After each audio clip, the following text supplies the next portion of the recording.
Казан сөйлей. Әдәби драма тапшыруларыбыз дәвам итә. Хөрмәтле радио тыңлаучылар, хәзер без сезнең игътибарга Тукайның замандашы, күренекле әдип һәм галим Газиз Гобайдуллин хикәяләрен тәкъдим итәбез. Алар Рауил Шәрәфи укуында яңгырый. Исерек. Дәмин агай куйырып кына пирешләп кайтып килә иде. Аның бүген иртәдән кичкә кадәр эшләгән кәүшләре, саткан бишмәтенең кисәсендә киткән 10 тиен акчасы, хатынының сул як яңагындагы йонлы миңе күз алдыннан китми. Аңа бөтен урам йөрү шикелле тоела. Урамдагы күз пычракларының иченә ул үзе басмый, әллә нишләп алар үзләре аяк астына килеп керәләр төсле иде. Каршыдан зәңгәр утлы трамвай Дәмин агайга таба килгәндә, әллә нишләп киткән кебек тоелды. Ул аңар каршы китте. Ләкин бик каты каккан кыңгырау тавышы аны бераз исенә китерде.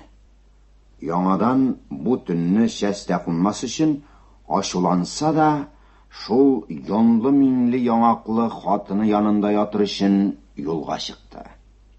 Чыкса, ни күз белән күрәсең, караңгыда бер ир, бер хатын вагон көтәләр. Дәмин агайга булар белеш кешеләр кебек тоелды. Аларны барыбрак карыйм дип, артык якын бәрелеп теге картның "шу" дигән тавышына әйләнеп карады да, Әхмәтҗан агай хатыны белән мунчага бара икән дип хәтерләде. Әхмәтҗан белән күрешкәч тә, Дәмин картның кулын озак җибәрми торды. Исәнлек саулык сорашты, исереклеген белдермәс өчен юри. Саулык яхшы эш, ярый торган эш дип тора иде.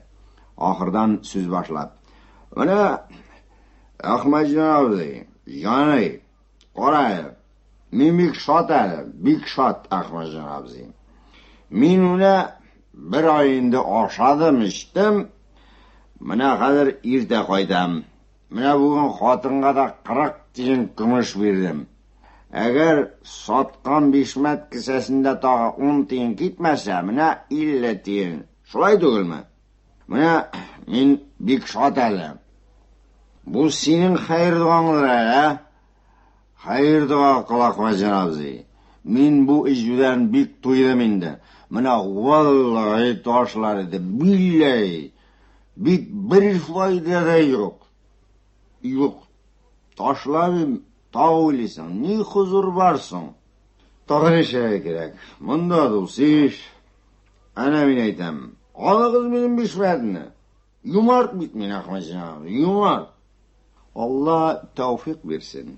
Амин Әхмәтҗан, амин. Менә мин калтырыйм. Мин бу суыкта гына камзул белән чыдый алам. Чыдый ул да минең, Ну, миңа кунакка кил. Син беләсең бит минем фатирны. Хатын сыйлар, минем җәмәгать аш суга бик оста. Менә Әхмәтҗан абзый хәзер ягарга бер нәрсә дә юк. Валлаһи утын юнәтеп булмый. Бар кайт. Ят да мин, ят. Алла тәүфик бирсен. Туңасың, суык алдырырсың, җил бар. Шу Әхмәтҗан абзый ди башлаган иде, вагон килде. Әхмәтҗан карт җәмәгате белән вагонга утырдылар. Дәмин вагон киткәч, бик кызык нәрсә караган күк карап торды да, "Гаҗәп, Ажда, Юбейгу, кая таба укырып бара, Сәйд Баттал күгә", диде иченнән. Артыннан нигәдер, "Тут!" дип кычкырып көлеп куйды. Бу кычкыру Дәмингә бик кызык, бик күңелле тоелды. Карлыккан тамагы белән туйганчы бер кычкырып көлде. Дәмин агай чыннан да туңа башлады. Кыек-кыек атлый торган аяклары җәһәтләнә төштеләр. Бик якты кибет тәрәзәсенә барып бәрелде дә, күтәрелеп караса, бер сүрәт күрде. Ул бу сүрәтнең Шамил патша сүрәте булуына тәмам карар итте. Хәзер ул бара-бара, "Мин Шамил патша, Раз, два, дип ава-түнә кулларын йодрыклап бара. яисә бара-бара да туктап, кесәләренә кулларын тыгып, тик торганда аяк тибеп солдатларны ырыша иде. Дәминнең хатынына теге сүрәтне алып кайтасы килә башлады. Ләкин 10 тиен акчасы бүген саткан бишмәт кесәсендә киткәнен, хәзер акчасы калмаганын хәтерләде. Шәһәрнең җәһәннәм асларындагы урамындагы 2 бүлмәдә 2 гаилә тора торган фатирга барып кергәндә, моның каршысына 4 яшьлек кызы Зөһрә чыкты. Дәмин бөгелеп аны сөяргә тотынды. Ай кызым, тутыем, бәбкәм. Шул арада хатыны чыгып булай диде. Акчалып кайттыңмы? Иртәгә икмәккә акча юк. Дәмин хатынына карады да, хатыны тиргәмәсен дип кочакларын ачып, аның янына килә башлады. Хатын, валлаhi, менә сиңа Шамил патша сүрәтен алып кайтмакчы идем. Менә миклары моны пуф итеп торалар. Түлке акча саткан бишмәт кесәсендә киткән. Шалбар. Вәлиулла хәзрәт эшенең әллә кай җиреннән шалбарга айруча дошманлык сизә иде. Алласызлык, остазга илтифатсызлык, наданлык, һәммәсе дә шул бәдбәхет шалбардан килә төсле иде. Хәер, ул дошман нәрсә бу Вәлиулла хәзрәт заманында үзе аз иде әле. Хәзер генә бит ул бөтен дөньяны каплады. Кемне генә күрмә, һәммәсендә шалбар. Дөрес, Вәлиулла хәзрәттә Рамазанда бәдәл өчен килә торган гарәпләрдәге, сәйетләрдәге шалбарга тимидер иде. Чөнки алар шалбар булудан бигрәк бер галәм, бөтен бер дөнья иделәр. Алардагы шалбарның төбенең балагының киңлеген әлегә кадәр бер кеше дә үлчәп бетергәне юк. Менә Вәлиулла хәзрәт шул бер истисна белән гомумән шалбарга дошман иде. Аның мәдрәсәсендәге 200 шәкерттән берсендә дә шалбар юк иде. Аның мәхәлләсендәге 600-700 ир кешедән һич берсендә шалбар юк иде. Үзегезгә мәгълүм, бездә салкын көннәр була. Гомумән, Болгар иле шундый суык инде ул. Менә шул салкын көннәрдә Әрбет, Минзәләгә, Ярминкәгә барганда да мәхәллә халкы хәзрәтнең фатихасында шалбар кимиләр иде. Һәр гысырга бер йөсер бар ди бит. Шуның кебек шалбар урынына да сырган бергән күк ыштан киюне мәхәллә халкы гадәт иткән иде. Көннәрдә бер көн Вәлиулла хәзрәт иске бистәгә әллә кем байга никах мәҗлесенә барырга чыккан иде. Бу язның җылы кояшы яңа гына карый башлап, карларны эреткән бер көн иде. Гынах шумлыгына каршы, теге әрәмәле авылы мулласының улы Сәйидгәрәй шәкерт хәзрәткә очрады. Сәйидгәрәй Вәлиулла хәзрәт мәдрәсәсендә укый торган Тәүзих хан иде. Хәзрәтнең күзе егеткә төште. Кыйбладан искән җил белән егетнең җиләне җилфер килә иде. Җилән астыннан кара нәрсә күренде. Вәлиулла хәзрәт үз-үзен белмичә пычракка бата-бата трантасыннан төшеп Сәйидгәрәйне туктатты да бик кызып: "Ай син мулла кем Сәйидгәрәй, шалбар кигәнсеңдер ахры." Сәйидгәрәй бу эшнең ахыры яхшы булмасын белә иде. Тәкъсир, шундый караштан гына ул. Хәзрәт кулы белән кармалап карады. "Ай шайтан, ятсыз, шалбар булмый нәрсә булсын бу? Шул инде дошман, шалбар инде. Әхли исламның рисвайлыгына сәбәп нәрсә шул инде?" Тәкъсир, булай гына, суыктан гына дип Сәйидгәрәй кутылырга уйлаган иде дә, булмады. "Юк, сал" диде хәзрәтем. "Яхшы тәкъсир" дип шәкерт юлына китмәкче булды. Ләкин хәзрәт ирек бирмәде. "Юк, хәзер сал. Миннән валлаһи фатиха юк, асла фатиха юк" диде. Тәкъсир, "Зинһар рөхсәт итсәнә, кайткач та салырмын. Валлаһи рисвай булам. Ичендә башка нәрсәм юк иде." "Юк, хәзер күз алдымда сал дошманны. Монда күп уйлый торган эш юк. Салмасаң минем мәдрәсәмнән чык. Сиңа фатиха да ни дә юк, валлаһи бәттига сиңа. Атаңа язармын." "Зинһар, вакыт бирсәнә хәзрәт." Бу вакытта инде алар янына бер пиялачы рус, бер сәдакачы хатын килеп, тагы үткән барган туктап, халык күбәя башлады. Рисвай булдым, хәзрәт, диде Сәйд Гәрәй. Юк, асла разый түгел. Синең мондый кабахатның да иң кабахаты нәрсәне киеп, бер адым атлавың бөтен әхли исламга рисвайлык, бөтен мөселманның 100 сум китәрү дип хәзрәт үз талабында сабит торды. Нишләмәк кирәк? Мәдрәсәдән чыгаргамы? Кая барасың? Салмый хәл юк. Ул вакытта әле халык хәзерге шикелле динсез түгел, Фатиханың да кадерен яхшы белә иде. Сәйд Гәрәй сала башлады. Пиялашы урыс хәзрәтнең каршына килеп: "Молодец, мулла. Аты урлаган нәрсәне шулай тутмасаң, мин үзем свидетель булам", дип хәзрәткә куәт бирә башлады. Ул бичара бу вакыйгага караклык катышкан дип уйлый иде. "Ай, бәдбәхет, шәкерт кеше үзе, шалбар урлаган бит", дип карчыкта пиялашы урыс фикеренә кушылды. Сәйд Гәрәй сала башлады. Җилән иченнән бер пута шишеп ташлады. Җиргә бер зур нәрсә килеп төште. Төшкән нәрсә итәк булып чыкты. Сәйд Гәрәй аның балакларын да салды. Хәзрәтнең шалбар дип курыккан нәрсәсе ни булып чыкты дип уйлыйсыз? Ул икенче бер җилән иде. Сәйд Гәрәй эре булсын өчен икенче җиләннең җиңнәрен шалбар итеп киеп, пута белән биленә бәйләгән дә, шул җагли шалбар белән эре генә йөрергә чыккан иде. Борынгы заманда менә шулай итеп душманны бетерәләр.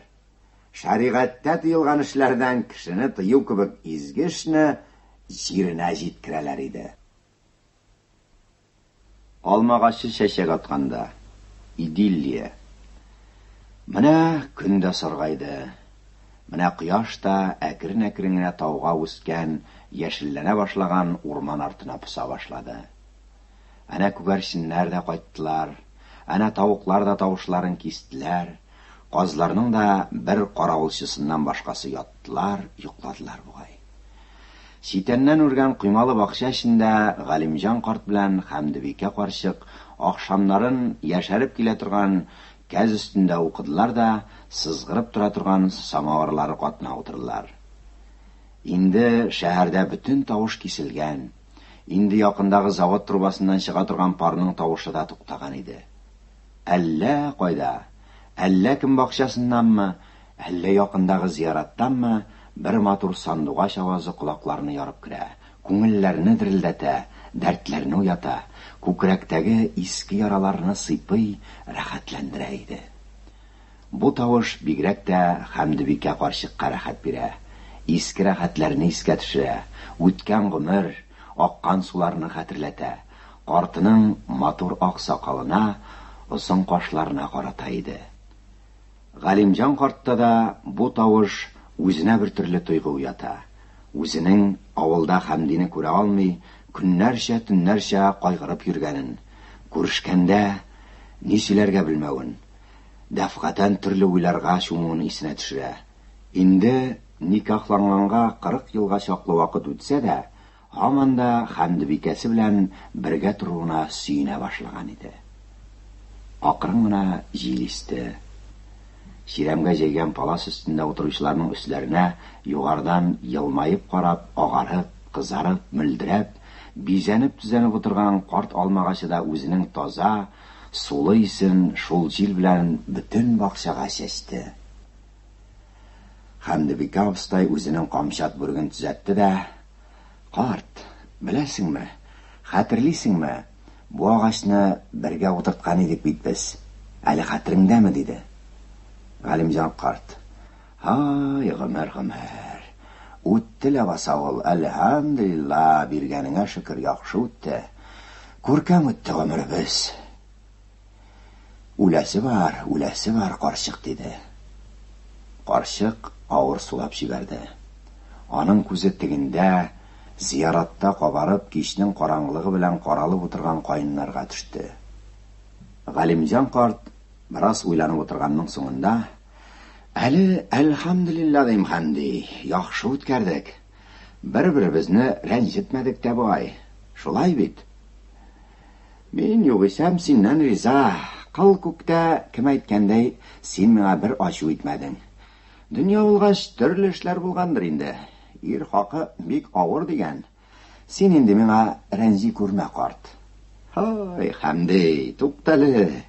Мин синнән бик риза, үзең разый бул инде. Төрле вакыт булгандыр. Әнә бер вакыт Әхмәдиләрдә балышып кайтып, мин сиңа бер рәнҗетә торган сүз әйткән идем бугай. Зинһар бәхил була күр. Дөньяныкы дөньяда бетсен. Я, карт, инде юкмы сөйләмә. Синең хакың миндә дә бик күп инде. Безнең хатын-кызның аның беләсең. Хәтереңне калдырганмындыр. Зинһар бәхил була күр. Газраил килер, җаныңны алыр. Юкмы сөйлисең, карчык? Әле үләргә ярамый. Гыйбадәт кылырга кирәк. Әле бер дә яхшылык кылганыбыз юк. Синең менә бәхиллегең миңа бик кирәк инде. Әле бер көн төшемдә әллә нәрсәләр күреп бетердем шунда. Юкмы сөйләмә, карт. Шулай итеп, минем карт белән карчыгым таң атканчы елый-елый, тамам күңелләрен нечкәртеп, бер-берсеннән бәхиллек сорашып чыктылар. Тик мәзиннең моңлы азаны гына аларның сүзләрен кисте. Форточкалы кәләпүш. Кәләпүшне калыплый торгач, Сәмигулла абзый кинәттән туктап китте. Миңлебикә абыстай мич алында куймак пешерә иде. Туктале хатын, диде ул. Куй әле беразга гына, үзеңә бер сүз әйтим. Теге Закир киттеме? Ул булса сөйләмим, ишетмәсен. Я үзе ясар, хитри кеше ул. Туктале карт, йөдәтмә. Хәзер Махруй белән кияү килер, әнә сәгать 7 тула. Туктасана, куй әле. Шул табаңны пешер дә кил. Менә булды. Хәзер киләм, диде дә, Миңлебикә абыстай кулын алъяпкычына сөртә-сөртә аның янына килде.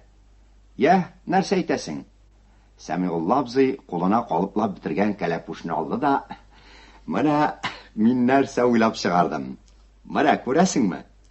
Кәләпүшче Лотфулла кәләпүш өстенә 4 тишек ясаган булган.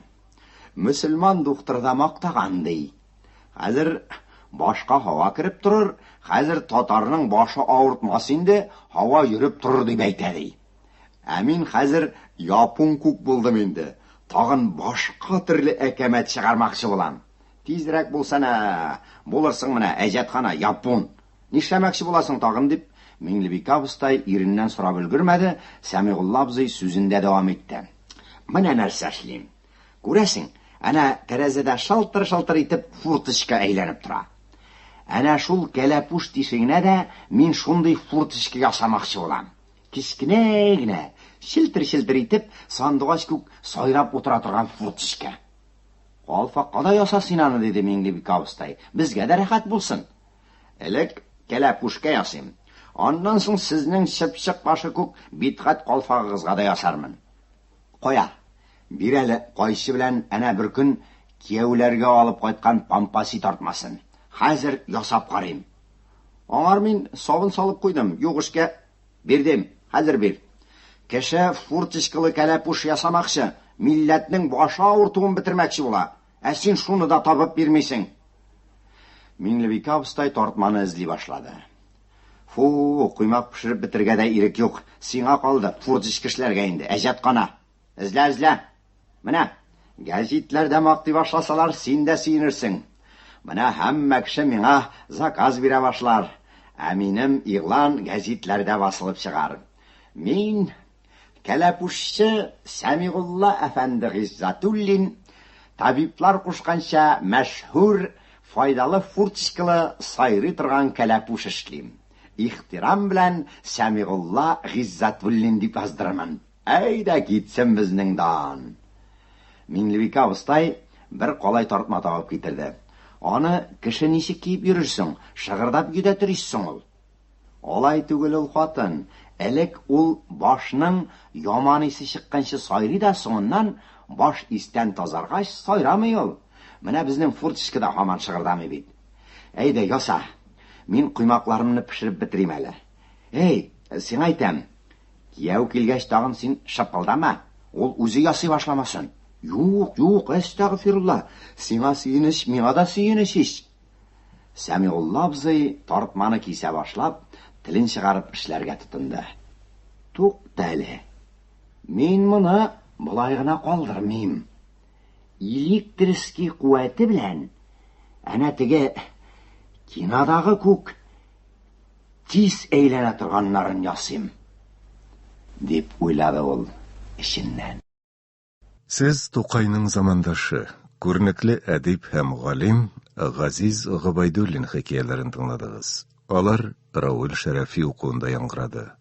Тапшыруның тавыш операторы Гөлнара Хикмәтуллина, режиссеры Әлфия Гыйләҗи, мөхәррире Рөстәм Акъегет.